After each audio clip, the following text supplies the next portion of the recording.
C Joseph Vijay எனும் நான்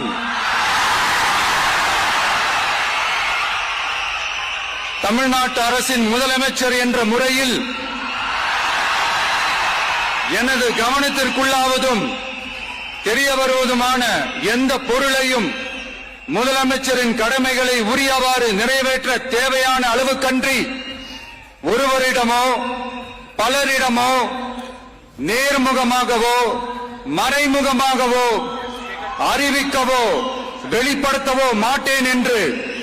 ஆண்டவன் மீது ஆணையிட்டு உறுதிமொழிகிறேன்.